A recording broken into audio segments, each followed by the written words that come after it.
So chemistry alternative to practical revision, as you have exam tomorrow, the things you should learn. So if you go through this revision guide, it will cover like 100% of what you need to revise, because there are sample experiments in which you have like sample planning experiments are there. Some common sources of errors and precautions are also mentioned, and labeling the apparatus as well. So you have to learn the name of apparatus: a gas syringe, stopwatch, funnel, top pin balance, stopper, steering rod or a glass rod is there, separating funnel, distal funnel, condenser, test tube, tripod, and test tube rack is there, a Bunsen burner, spatula, metallic tong or tong, you can also say, knife, spirit burner is there.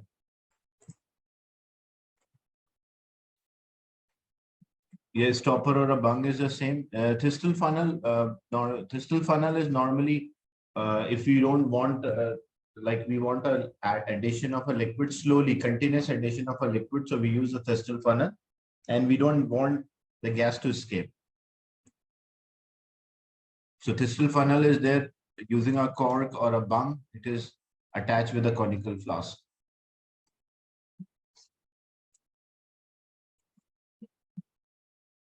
Then you have a stand and a clamp. Clamps are there, dropper, crucible. A deep container is there, crucible, mortar and pestle, a burette, pipette, gas jar, a wash bottle, beaker, maging cylinder. You should know the name of these all apparatus: a conical flask, round bottom flask, flat bottom flask, evaporating dish, watch glass is there. If you want to keep like some solid sample we want to take, we take a watch glass. Evaporating dish, if you want to evaporate all the liquid from the mixture. Volumetric flask, and then we have a thermometer. Then collection methods are there. There are different ways to collect a gas. You can have an upward displacement. Round bottom flask and the flat bottom flask, usually the surface areas are different. When we have a flat bottom flask, the flat bottom flask is there. It is holding, like it is there on the a wire gauze, a net is there, and a tripod stand. But when we have a round bottom flask, because it cannot be there stable on the stand and the wire gauze, so it is usually clamped. So when the bottle is clamped and then it is heated, we use a round bottom flask. But it is kept on the stand like a wire gauze and a stand, then we use a flat bottom flask.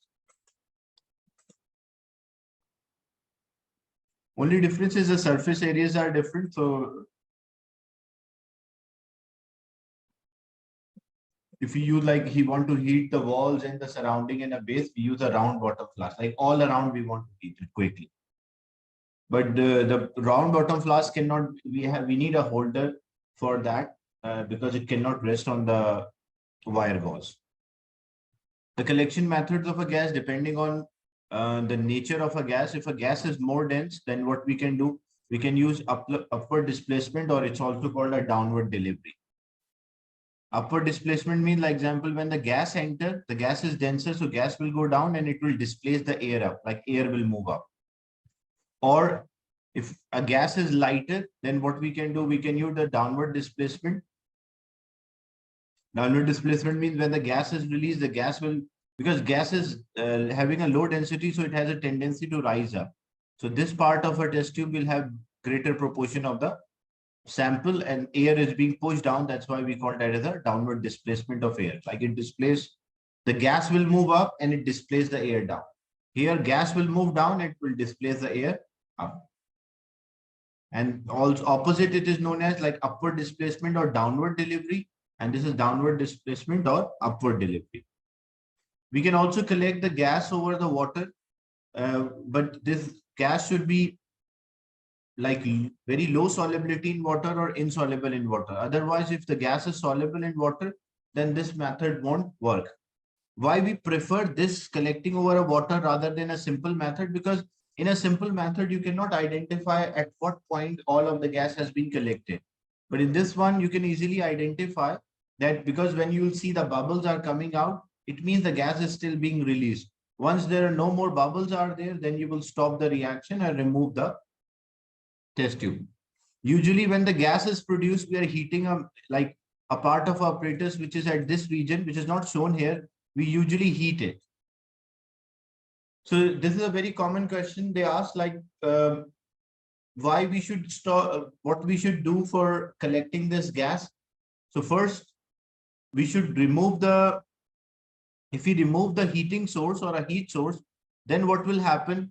This water will suck back, means it will move towards the apparatus and it might crack the apparatus. So to avoid that, what we should do?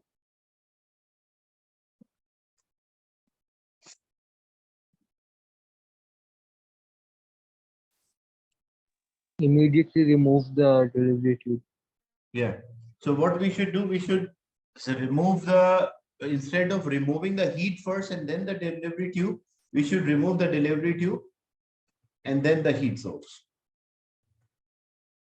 The size of the test tubes, the test tube as well as the delivery tubes are same, but the only difference is here, because the gas is more dense, so we'll collect this by a upward displacement, and gas is low dense, so it will be collected by a downward displacement. That's the difference only.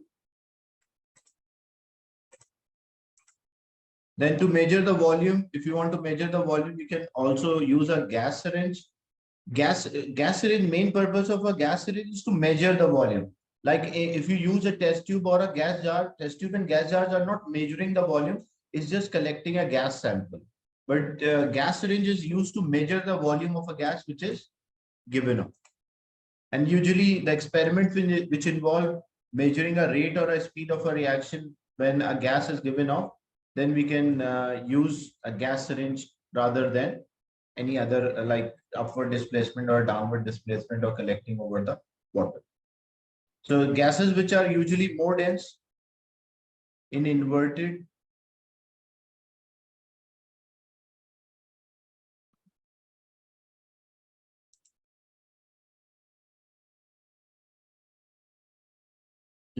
measuring cylinder way, why does the water suck back in a delivery tube? And so the same thing, why the water suck back? Because what will happen, like example, here the part of apparatus is there and you are heating that part of apparatus. When you are heating this part of apparatus, you are forcing the gas to be released and pushing the gas in the tube. But when you remove this heat source, what will happen? The inside pressure is low and here pressure is high. So it causes the water to suck back, means water will move in the tube. And that will cause a crack, like the apparatus might crack. So downward displacements are used for heavy gases, because heavy gases, if you have a carbon dioxide molecule, like if you have a balloon where you filled with a carbon dioxide, that balloon will sink because it is having a high density. So that will, because of the high density, the carbon dioxide gas will move downward. So most of the carbon dioxide gas will be here. So we collect carbon dioxide, chlorine, sulfur dioxide, hydrogen chloride gases by this method. But if the gas is lighter, like example, ammonia is there or a hydrogen is there, these are lighter gases. So lighter gases rise. So most of the gas will be at this point and the air will be pushed out. Even though we don't need a stopper here, even though we have an example, a gas jar which is inverted. If a gas jar is inverted and you have a gas which is having a low density, so gas molecule have a tendency to rise. So greater proportion of the gas particles which are lighter than air will be here. So even this is open from the bottom, they cannot escape as they are being forced to move up because of the low density. And same way, if a delivery tube is open and you have a heavy gas, so what will happen? The heavy gas has a tendency to sink. So most of the gas particles will be here, even though it is open from the top. It won't escape.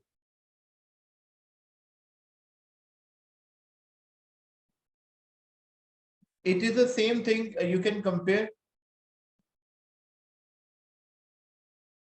So using a gas syringe only, we measure the volume. We cannot measure the volume by test tube or a gas jar. Gas jar cannot measure the volume. Same thing, a test tube cannot measure. If you want to measure the volume, in that case, we have to use a gas syringe, because how much the gas syringe is being pushed by the gas, that shows what is the volume of the gas.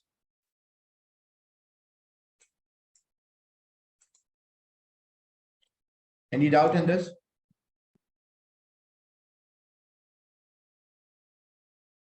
We don't need a stopper even for both of them. We don't need a stopper. We can collect the gas and then later we can put a lid. Yeah, both of these methods are used to collect the gas, but not to measure.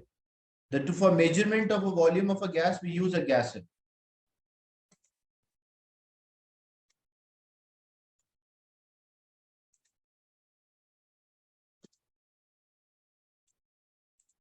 Anyone having a doubt in collection method of the gases?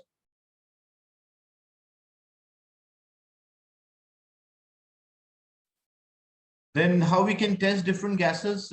If you want to test the ammonia, we can use a damp red litmus. It will turn blue. If carbon dioxide passes through a lime water, turn milky. Chlorine is there, dim blue litmus. It will turn red and then it bleaches. Hydrogen is there, lighted splint. You can see lighted splint, it pops. Oxygen is there, glowing splint. As you can see, the splint is glowing. If oxygen gas is released, it will relight or rekindle. And there's also another gas, sulfur dioxide is also added. So yeah, this will be provided, right? Yeah, this will be provided now as 2023. This will be there, the qualitative analysis. You don't have to memorize in paper 6. Paper 4, you already passed. So paper 6, you don't have to memorize. You can use the given data and identify the type of the gas. For a collection method, the density or the molar mass both can affect. Better learn these examples: carbon dioxide, chlorine. This is according to the syllabus, the gases which are there in the syllabus. So I sorted out accordingly. So just remember these examples: carbon dioxide, chlorine, sulfur dioxide, hydrogen, ammonia and hydrogen for lighter.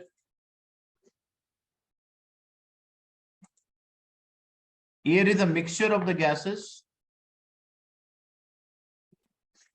This is for specific gas, not a mixture. These techniques are used to collect a specific gas. Air is a mixture.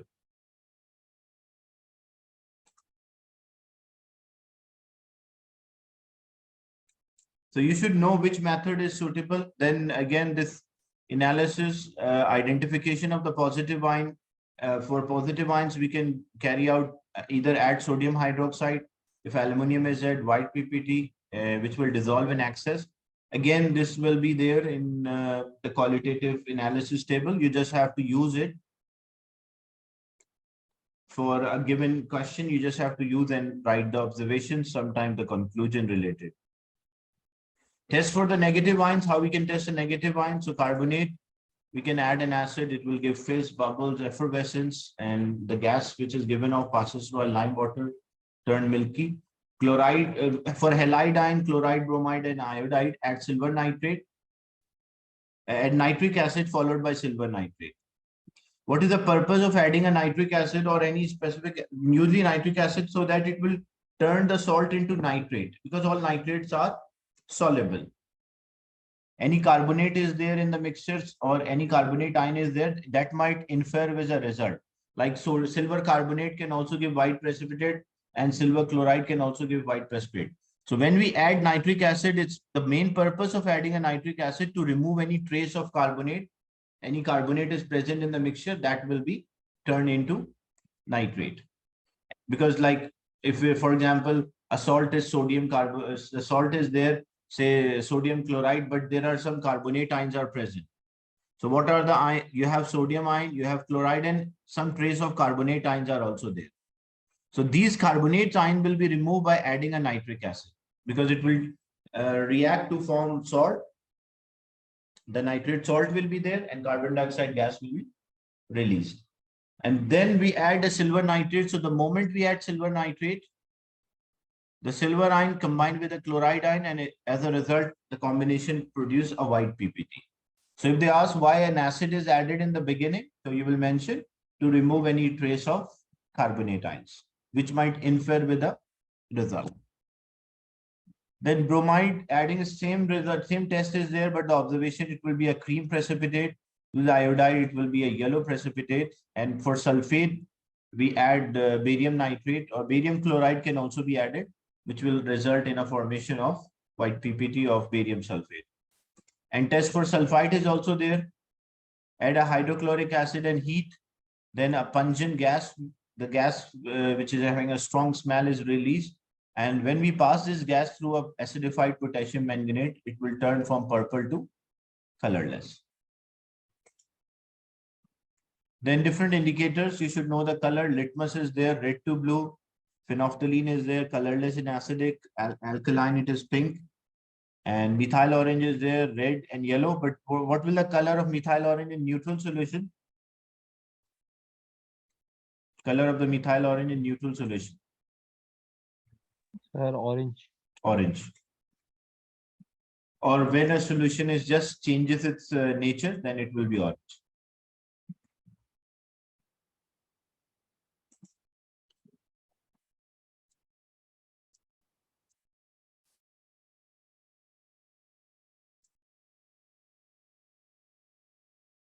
Then the color of universal indicator at different pH, as you can see, and if it's having a less than 7, it is acidic, but 1 and 2 are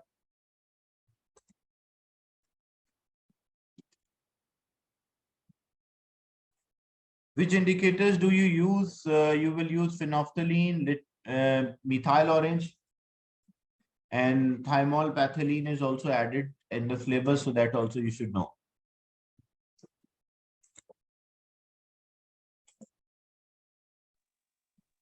Then color of the compounds, predicting the color of a compound, you can predict.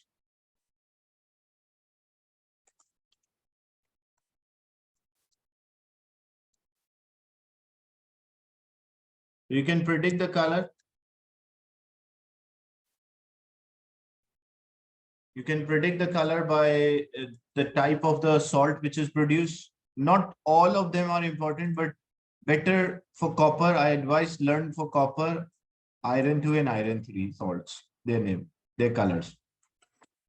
Like copper nitrate blue, copper chloride blue, copper bromide black, copper sulfate blue, copper carbonate green, copper hydroxide blue, copper oxide black.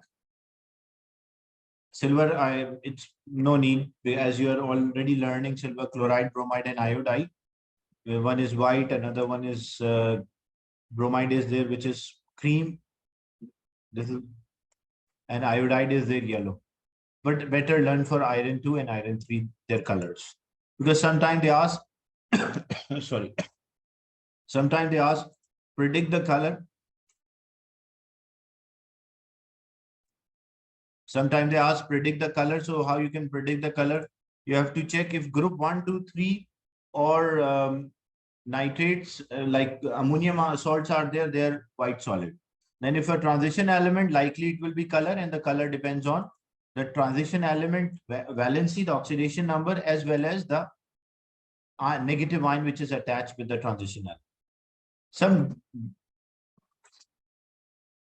When you're predicting, if it is solid, like example, if something is like ammonium chloride is a white solid, but if they ask what is the color of ammonium chloride solution, then if a white colored solid is there, then it will form a colorless solution. Some of them are dots here representing means they're not existing. Some of them are not existing, or some of them are very unstable, so we don't find them in there. Like ammonium hydroxide is there, you don't find ammonium hydroxide in a solid state. You always find that as an aqueous state. That's why some of them are blanks. So if it's a blank, it means either the compound does not exist or it exists as an unstable substance.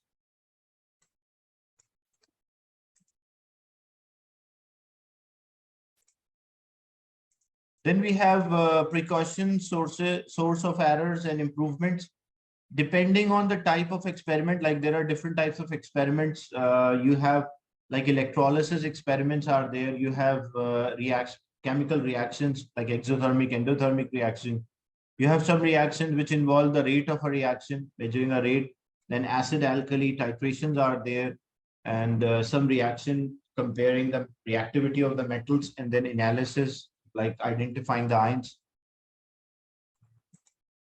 So a student investigating a reaction between a hydrochloric acid and 2 solutions of a sodium carbonate, E and F.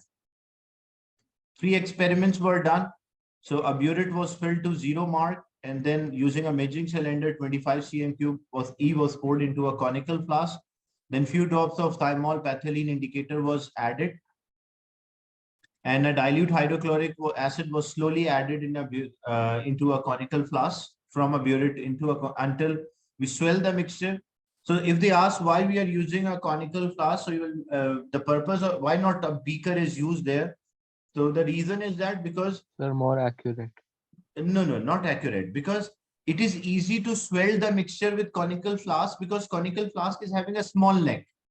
So it is much more easy to, like when you're swelling the mixture or mixing the reactant, it won't escape easily as the neck of a conical flask is so small as compared to its base. But for a burette, if you try to shake the mixture or mix the reactant, it might spill. That's the advantage of using a conical flask. Mainly conical flasks are not used as a measuring apparatus, it's for mixing the substance.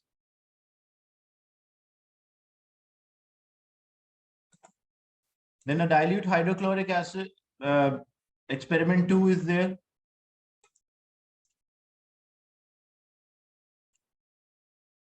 So if the question is, you'll mention easy to mix with a conical flask rather than beaker.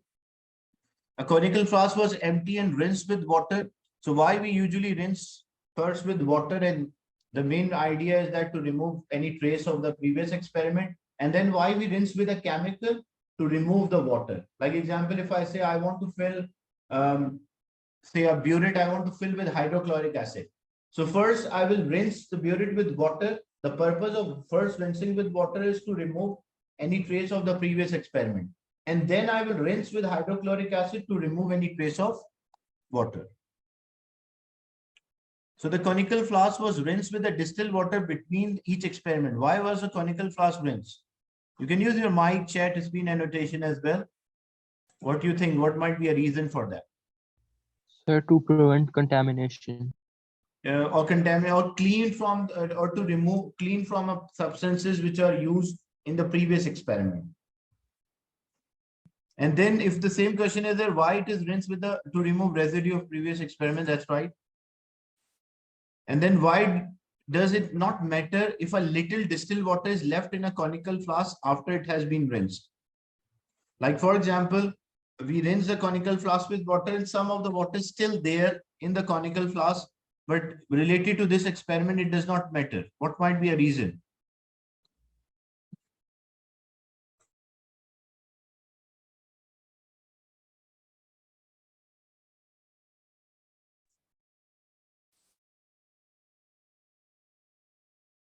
Yeah, the idea that's right. Because usually rather than distilled water is, yeah, distilled water pure, or it won't affect, because what will happen, like example, you have a conical flask and you've rinsed the conical flask with water and some water droplets are still there. But what we add in the conical flask, we always add a measured volume in the beginning. Like example, we add 25 cm cube of acid or an alkali by using either a measuring cylinder or a pipette. We always add a measured amount of an acid or an alkali in the conical flask. So trace of the water does not affect how many the moles of the reactant, because even water is there or water is not there. The number of the particles of HCl are not affected by the presence of the water. So the answer for this one, like it won't affect the amount of the reactant or moles of the reactant. Because always in a conical flask, we add a measured, it will affect concentration, but it will affect the concentration of the solution in the conical flask, not in the burette. From the burette, when we add, like example, if we need 10 mole, say 25 cm cube of HCl contain 5 moles. So there are 5 moles here. So for these 5 moles, we need the same amount of like sodium hydroxide for a complete reaction. So it won't affect how much sodium hydroxide needed for a complete reaction. But if a burette is rinsed with water and we did not change, like we did not wash it again with sodium hydroxide, then it will affect the final result or final volume, because the concentration of the solution which is added, because the concentration is moles divided by volume. The total volume of the solution increase, so the concentration of a solution will decrease as there is some trace of water is there. So if you rinse the conical flask first with water and you do not rinse it with the chemical which you are adding to it, it won't affect the result. But the burette, when you rinse with water, you must rinse with the chemical which is used to fill up the burette. Is it clear? This point? Yes, sir.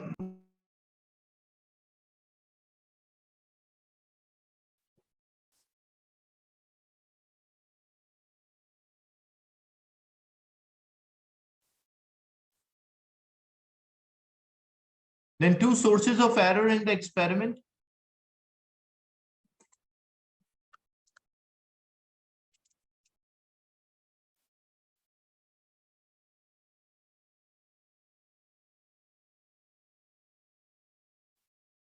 For these experiments, like example, you're using like titration experiments are there, and sources of error usually when they mention, they don't mention the experiment is repeated, but these calculation in which you are measuring a volume, the experiment must be repeat. So one source of error, like state two sources of error in the experiment. For each error suggest an improvement. One source of error, the student did not repeat as it is only done one time. There's no repeat. And how we can improve this? So we should repeat.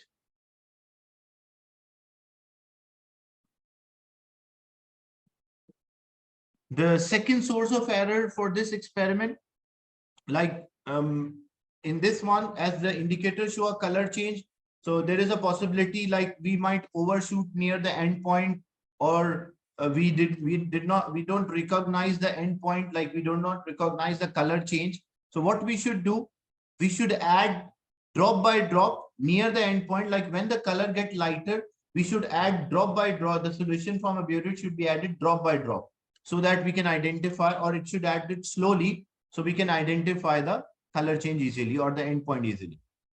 So add slowly to, yeah, overshooting of endpoint me, or we are not able to recognize.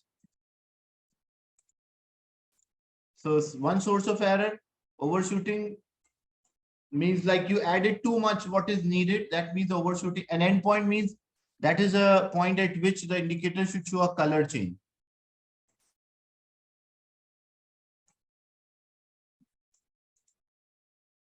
And what you should do, you should add slowly to avoid overshooting of the endpoint.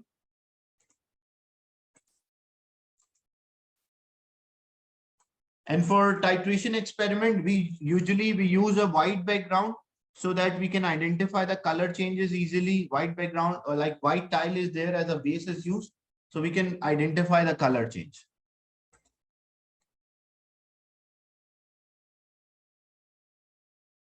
How we will know that endpoint is near? When the color gets lighter. Because like example, if you add an indicator, a color is getting lighter, that shows that the color start or about to change. Endpoint does not mean adding more. Endpoint means it is a point at which indicators show a color change.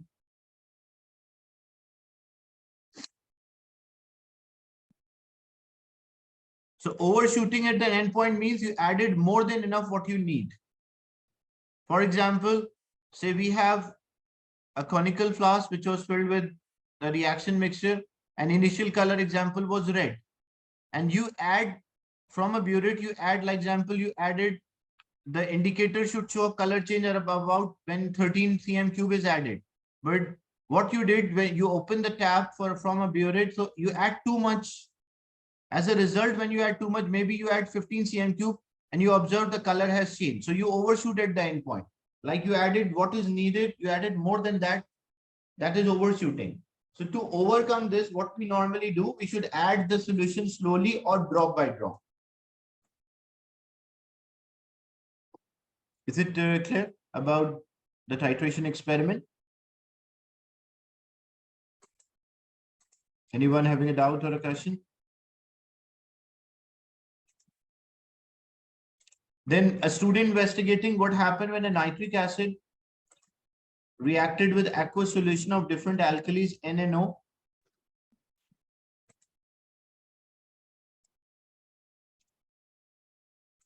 Two experiments were carried out. Experiment 1 was measuring cylinder was used to pour 50 cm cube of solution N into a polystyrene cup. Look, when we use a polystyrene cup, we use a polystyrene cup when the reaction is releasing energy. Like example, a mixture, when a reaction happens, it has a tendency to release energy, or an exothermic reaction is there. So what we do, we prefer to use a polystyrene cup. Why? Because polystyrene is an insulator. It prevents the heat loss. That's why we prefer a polystyrene cup. A burette was filled with a nitric acid, and a 5 cm cube of a nitric acid was added to solution N in the polystyrene cup, and the solution is stirred and the maximum temperature is measured. The student continued to add 5 cm cube portion of a nitric acid into a polystyrene cup until the total volume of a nitric acid is 40 cm cube. Like he took 50 cm cube of N, then he is adding 5 cm cube of a nitric acid.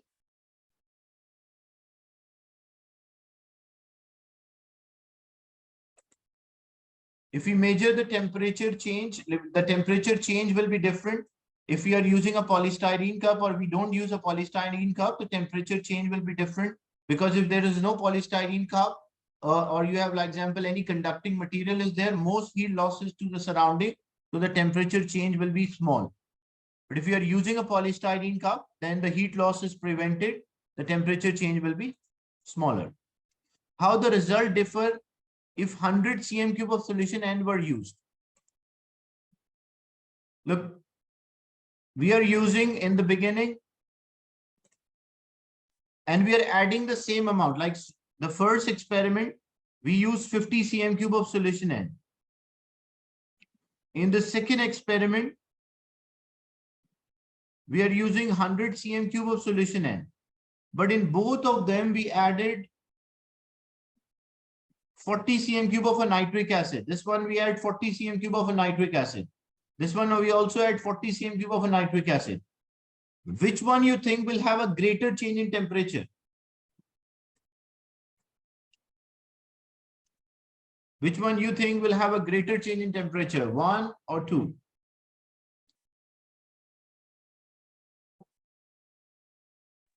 Sir, 1. 1. Because it's a smaller volume and a smaller, because same amount of energy, as you have like one of the reactant is limiting, another one is excess, so same amount of energy will be released. But here this energy is dissipated between small number of particles of water. Here the same amount of energy dissipated between more particles of a water, so it will have a smaller temperature change. So how would the result of experiment 1 will differ if 100 cm cube of solution N is used, but we use the same amount of nitric acid? Then what will happen? The temperature change will be small. And what is the reason for that? Because it's a larger volume is there. When you have a larger volume of a solution for the same amount of the reactant, a larger volume, temperature change will be smaller. And so just why a polystyrene cup is used, not a copper, because polystyrene is an insulator where copper is a conductor, so it will prevent the heat loss. So when any chemical reaction, heat is given out, what we prefer polystyrene. Glass is suitable in both cases because glass is insulator. If you want to supply heat energy, you can also use a glass. It can conduct as well, not with a greater rate, but yes, it can conduct. But if you want to prevent the heat loss, the best material is polystyrene. And for heat experiments, what might be the improvement? Like state one source of error in this experiment and how we can improve. So usually in these experiments, heat loss to the surrounding. So if heat loss to the surrounding, even if like polystyrene cup is there, heat might, because we did not place a lid here. The polystyrene cup is there, it is losing energy, but we did not place a lid. So what we should do, the source of error for these experiments, the heat might be lost to the surrounding. And how we can prevent or improve this? So we place a lid. Or you can also mention, add in extra insulation. Even polystyrene is an insulator, but you can also add an extra insulation or place a lid. You cannot use thermostatically controlled room here or a water bath. Reason is that because you don't want to maintain a temperature. If you want to maintain a temperature, that case you mentioned, use a thermostatically controlled room or a water bath, that is fine. But here you don't want to maintain a temperature, you want to prevent the heat loss. That's why, because you don't know what will be the maximum temperature of the solution. Is it clear, this heat experiment?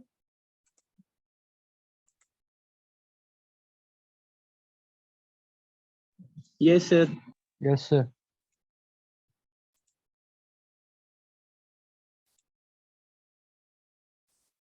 Then there are some another like experiment in which you have to you're collecting a gas, like an inverted measuring cylinder is there, and look, one of the student asked in the beginning, what is the purpose of a thistle funnel? Here we can use this experiment, we can use a thistle funnel. How it can be used? If we want to do the same experiment with the thistle funnel, so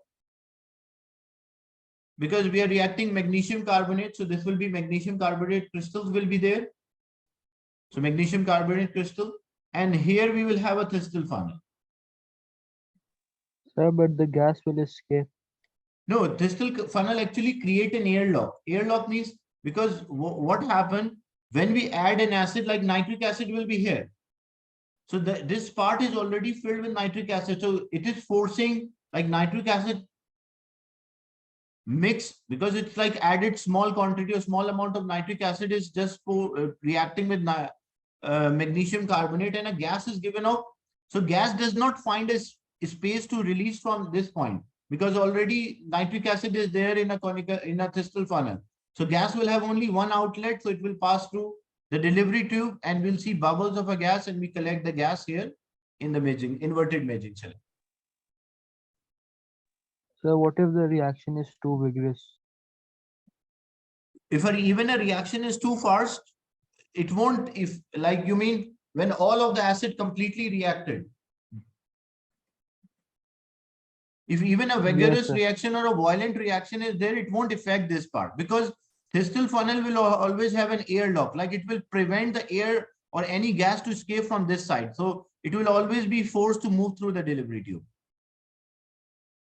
And like this way, a liquid is slowly entering into a nitric acid, mixed with a nitric acid, mixed with a magnesium carbonate. So I'll share another link and continue this.